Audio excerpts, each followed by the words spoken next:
deeper than my feet could ever wander, and my faith will be made stronger in the presence of my Savior.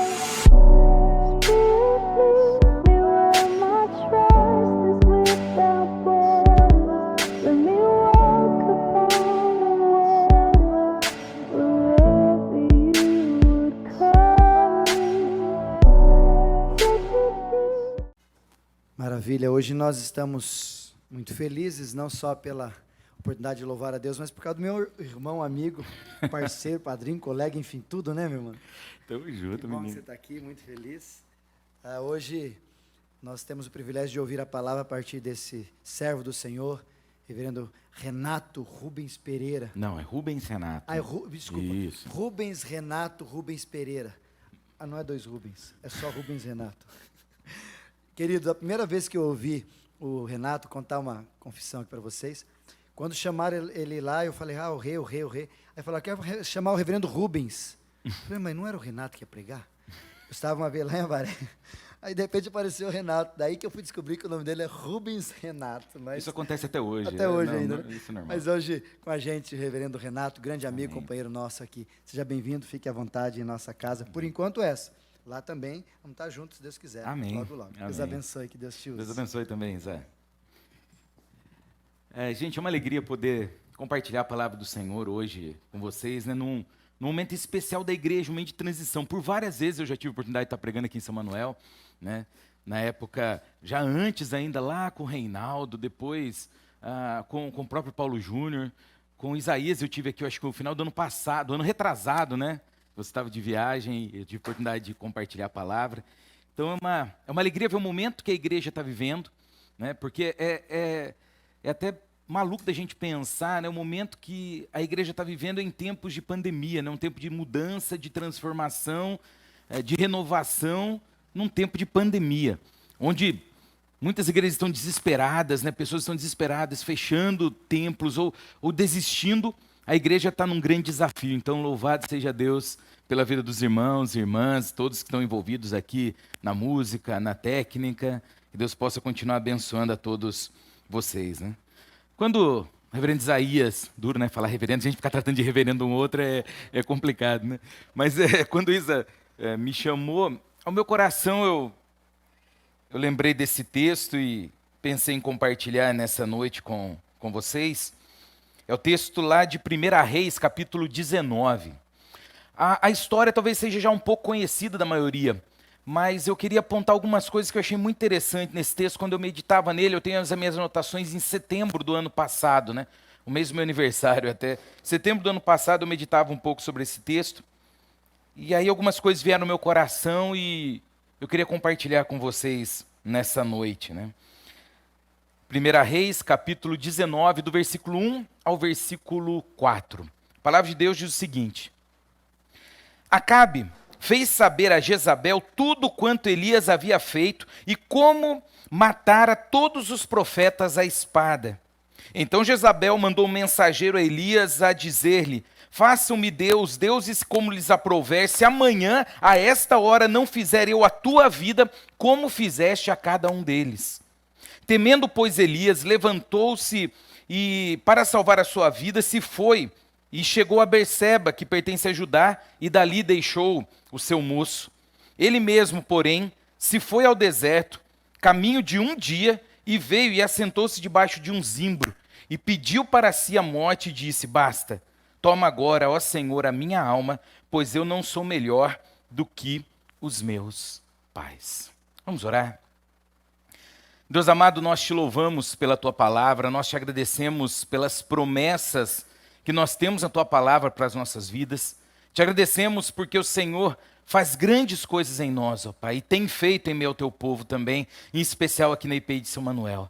Te adoramos por isso, te glorificamos por isso e pedimos agora sabedoria, porque sem o teu Espírito Santo, Pai, as palavras que nós lançamos são apenas palavras, mas pelo poder do teu Espírito Santo, são palavras do Senhor ao coração não só meu como pregador, mas de todos aqueles que nesse momento participam com a gente de alguma forma, seja aqui, seja lá em suas casas, ó Pai. Abençoa-nos, Deus, em nome de Jesus. Amém. Tem uma máxima, né, que a gente ouve, que a nossa vida é como se fosse uma montanha-russa, ou como se fosse uma caminhada em meio a um vale, né? Que às vezes a gente está lá em cima, está lá no topo, mas às vezes a nossa vida está lá embaixo, está em meio ao vale, está em meio à escuridão. Né? Falam que é uma montanha-russa exatamente por isso, que a montanha-russa tem esses movimentos de sobe e desce, alguns loopings às vezes, mas elas sobem e descem. Nem sempre as nossas vidas estão no seu auge, estamos ali vivendo o melhor momento da nossa vida financeira, da nossa vida espiritual, da nossa vida profissional, da nossa vida familiar. Às vezes vivemos anos assim de forma linda, tremenda, onde parece que não tem como dar errado mais. E de repente vem algum momento difícil na nossa vida e a gente enfrenta uma bela de uma ladeira, né? Quantos não estão enfrentando isso em meio à pandemia, em meio a tudo isso que viveram, investiram em negócios no final do ano de 2019 sem imaginar o que aconteceria em 2020. Investiu na compra de equipamento, né, Davi? Investiu na compra de equipamento e de repente vem 2020 e para tudo. Quer dizer, no momento olhando para o que poderia acontecer onde 2020 como um ano promissor, e de repente vem uma bela de uma ladeira para todos, ou pelo menos para a maioria. Menos os produtores de álcool gel e máscara, né? Que nesse ano fizeram a festa. Mas a nossa vida é assim. Ela tem seus altos e baixos. Ela tem os seus momentos de glória, seus momentos também de escuridão, de dificuldade. Mas o que a gente precisa aprender na nossa vida é encontrar equilíbrio, mesmo que estejamos vivendo momentos assim. Encontrar equilíbrio na nossa vida em meio a momentos bons e ruins. Equilíbrio na nossa vida, independente se a coisa está voando ou se a gente está, de repente, parado. E o texto de hoje conta a experiência de Elias, que assim como outros homens que a Bíblia nos mostra, viveram exatamente isso. Viveram um momento de glória, mas depois viveram um momento de dor, de sofrimento, de medo. Mas no caso de Elias, a princípio, do que nós vemos é que não houve equilíbrio. Ele não conseguiu manter uma vida de equilíbrio mesmo em meio a tudo que ele já tinha vivido. Nós temos a experiência aí na palavra de Deus de Jonas, que depois de ser usado por Deus lá em Nínive, né, vendo uma cidade inteira se transformar e se voltar para o Senhor, o que ele faz depois disso? Pede para Deus para morrer.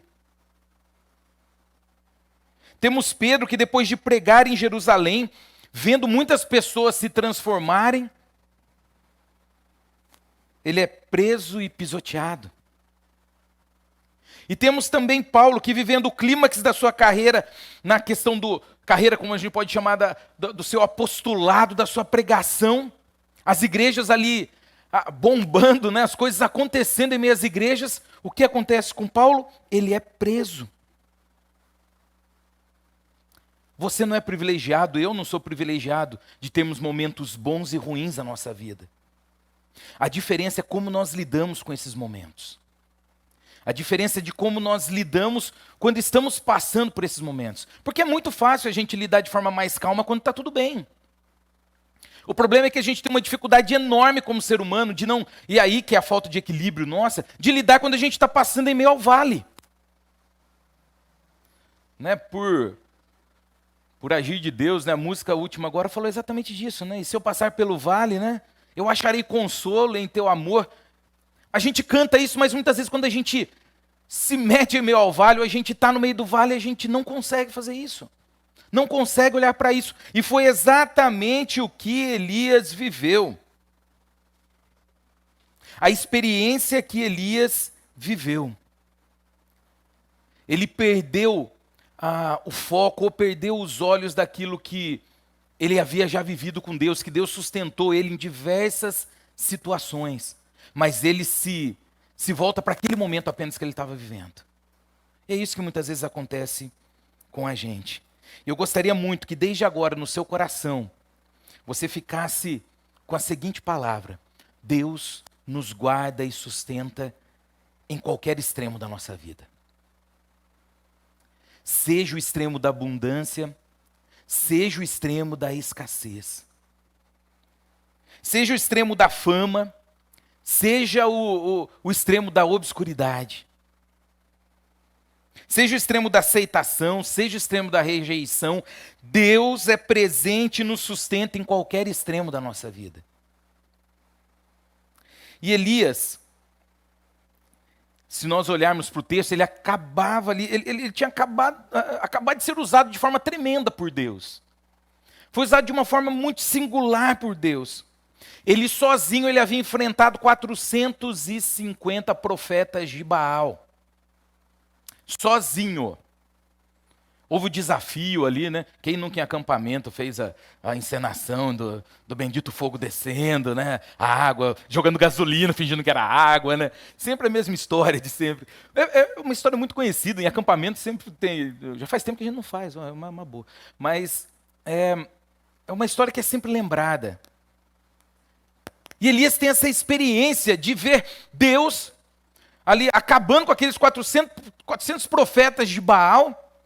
Ele vê o poder de Deus se manifestando na frente dele, através da vida dele. E ali era um momento de glória. Era um momento onde ele estava em cima, estava na montanha. Mas o que acontece logo depois disso? Jezabel, que era quem mandava realmente na região, né? O marido dela não era muito firme nisso, era ela que botava as coisas para acontecer.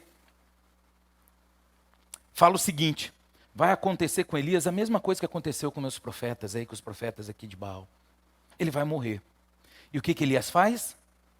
Foge. Foge. Ele acabou de matar 400 profetas de um Deus falso. E agora, mesmo diante de toda a manifestação do poder de Deus, o que ele faz? Foge. Corre.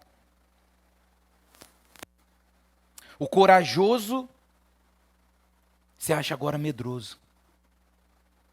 Se torna um fugitivo. E aí é Elias vivendo esses extremos da vida. O extremo de derrotar 450 profetas. E o extremo agora de estar morrendo de medo da ordem de Jezabel. Será que a gente não passa por isso também? Ontem bem, com saúde, hoje doente, com dores que não cessam. Ontem amado e hoje se sentindo rejeitado ou rejeitada. Ontem com emprego e hoje desempregado. Ontem com a família, hoje problemas de relacionamento dentro da casa. Como a gente pode lidar com esses extremos na nossa vida?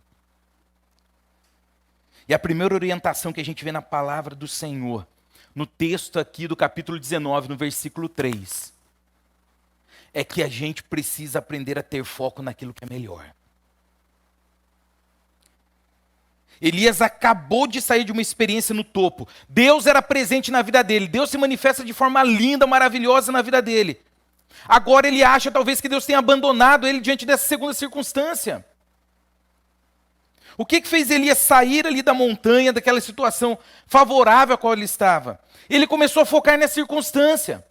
Ele deixou de olhar para Deus, deixou de olhar para aquele que tinha poder. Diante dos 450 profetas, ele fala o seguinte: o Deus que eu sirvo vai fazer descer fogo do céu.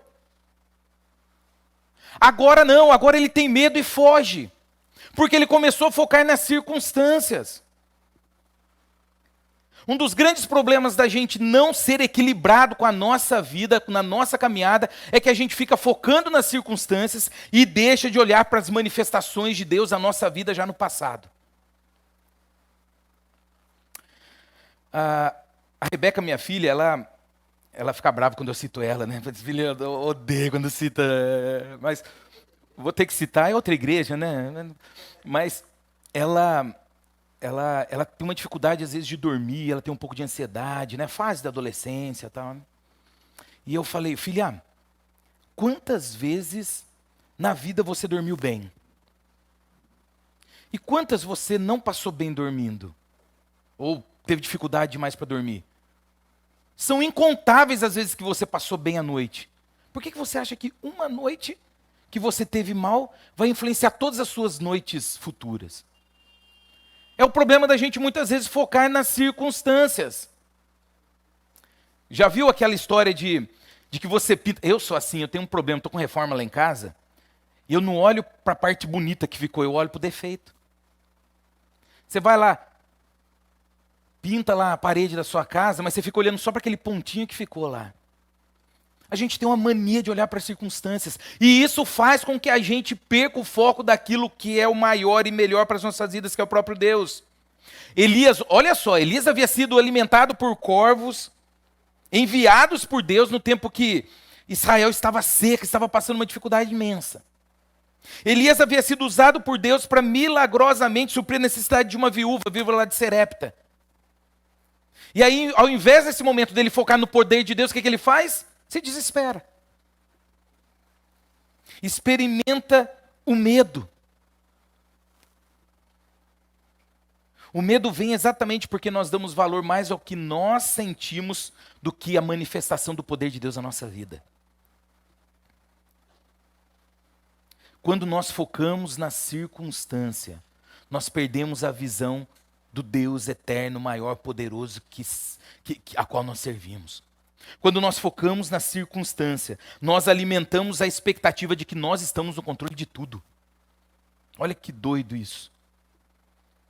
Lá no Monte Carmelo, Elias experimentou a coragem porque deixou Deus controlar a situação. Agora o que ele faz? Ele foge, porque ele acha que ele está no controle da sua vida. Ele acha que ele pode resolver as questões agora fugindo.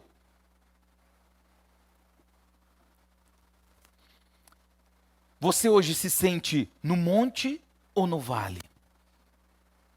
Você se sente hoje no alto, numa situação razoavelmente boa, ou numa situação mais delicada ou difícil?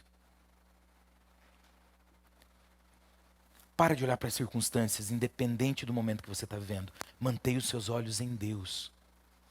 Não fuja das situações. Creia que Deus tem poder para se manifestar em qualquer situação a qual você esteja vivendo. Muitas pessoas caem num estresse absurdo, que muitas vezes leva até uma depressão, exatamente porque mantém a sua vida olhando para as circunstâncias. Não olhe para as circunstâncias, olhe para o Senhor. A segunda orientação que a gente vê no texto bíblico é que a gente não deve se isolar. Quando nós nos isolamos, a gente começa a perder a visão objetiva da realidade. Nós perdemos o privilégio de termos com quem repartir a carga. E nos isolamos. Achamos que, mais uma vez, nós conosco mesmo, dentro de nós mesmos, podemos resolver a situação. E Paulo diz lá em Gálatas 6,2 que nós devemos dividir as cargas uns com os outros. Quando nós nos isolamos, nós revelamos também um senso de autossuficiência. Não, eu não quero que Isaías se meta com isso, eu não quero que o Caio se meta com isso, eu não quero que ninguém me ajude nisso, eu vou me virar sozinho. Elias deixou até aquele que estava com ele, o texto diz aqui, né, o seu moço ali, aquele que caminhava com ele, e tocou a vida sozinho. Diante do momento de vale que ele está vivendo, ao invés de ter alguém para ser a sua companhia, para estar junto com ele naquele momento, ele se isolou. Portanto, para você encontrar equilíbrio na sua vida também, não se isole. Não ache que você pode viver sozinho. Procure ajuda, procure auxílio de uma pessoa de confiança.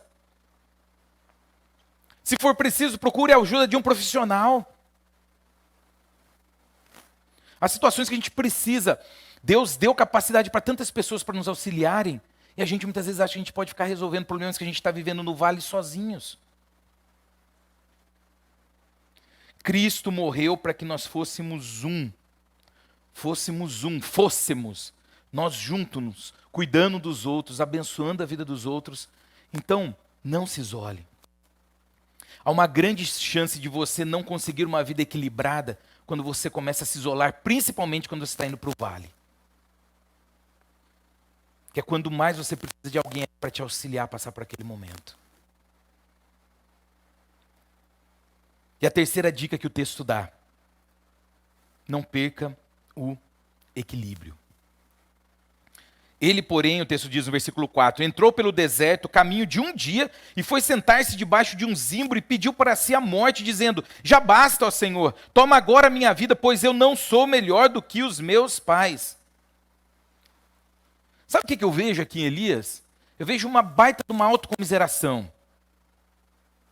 A autocomiseração é uma automisericórdia de mim mesmo, compaixão de mim mesmo. Olha o nível que a pessoa chega quando ela perde esse equilíbrio de olhar para o que Deus tem feito, de focar muito nas circunstâncias. Ela começa a ter dó de si mesmo. E a autocomiseração é fruto de uma autojustiça.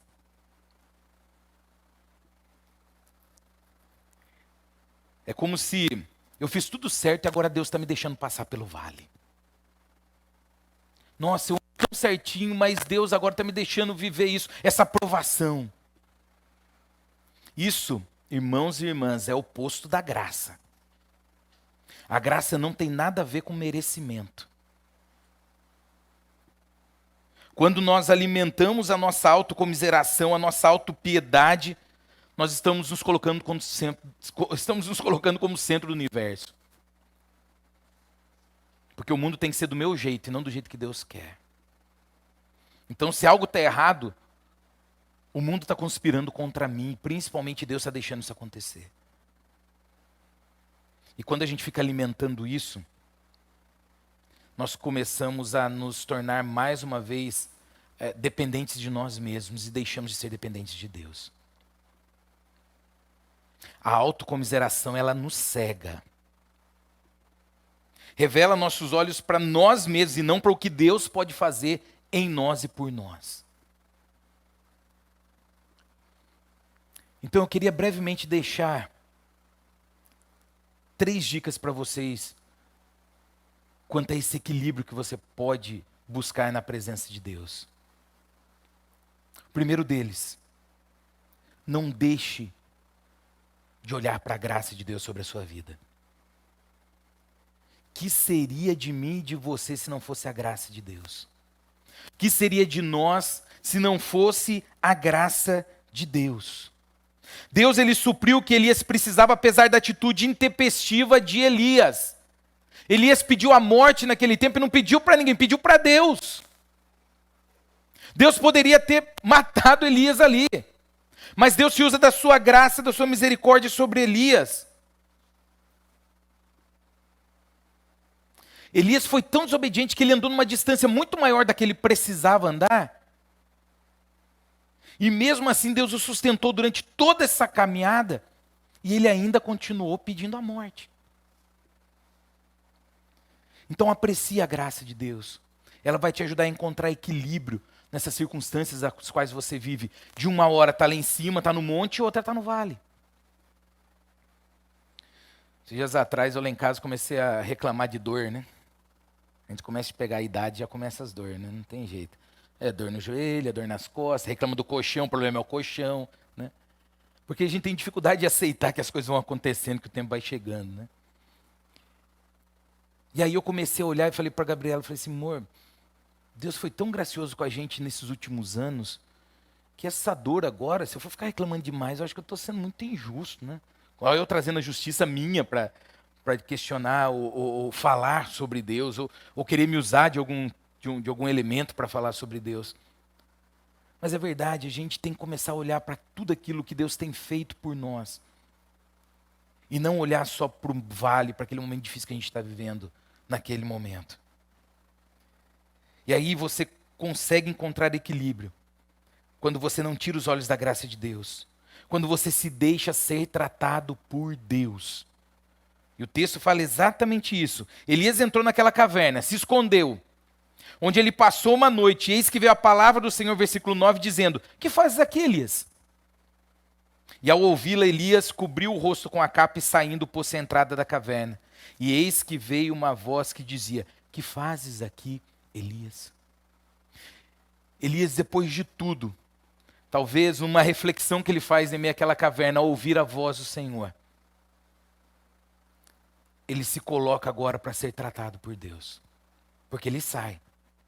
Ao ouvir a voz, ele sai. Ele poderia ter ficado escondido lá, mas o que ele faz? Ele sai.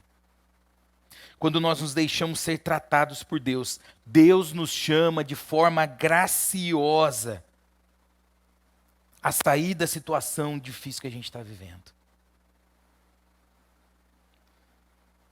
Deus restaurou a vida de Elias, assim como quer restaurar a sua e a minha vida, se você tem vivido em algum momento de vale. E a última dica: aceite o agir e a rotina de Deus. Deus se manifesta com fogo, com terremoto, com trovão, mas ele não estava em nenhuma dessas manifestações diretamente. Ele estava na manifestação da brisa suave que veio sobre Elias. Deus age independente dos sinais que nós achamos que ele age. Ele age conforme a vontade dele. Aceite a manifestação da vontade de Deus na sua vida e o cuidado dele na sua vida. Independente se você não está percebendo isso de forma muito clara. Olhe para aquilo que o Senhor já fez. Então, se você está vivendo hoje na montanha, se você hoje está vivendo num momento ótimo da tua vida em todos os sentidos, familiar, financeiro, espiritual, né? Agradeça a Deus pelo momento que você está vivendo. Peça que Ele mantenha o seu coração nele, que você não perca o foco disso. Peça que Deus use esse momento para glorificá-lo e abençoar outras pessoas. Agora, se você está vivendo um momento de vale, volte o seu foco para Deus e não para o problema. Tire os seus olhos do problema e volte os seus olhos para aquele que pode resolver todos os problemas. Relembre os feitos de Deus em sua vida em outros tempos. Traga à memória aquilo que vai te dar esperança. Memória de outros momentos que Deus agiu sobre você. E deixe Deus lhe dar a água e o pão diário. O cuidado dele a cada dia. Porque basta a cada dia o seu mal. Viva na dependência exclusiva de Deus. Procurando fazer isso, certamente você conseguirá encontrar equilíbrio nos momentos mais extremos da sua vida. Creia que Deus está com você não só nos dias bons, mas todos os dias da sua vida. Não duvide do poder e da ação de Deus sobre você, sobre a sua casa, sobre a sua família.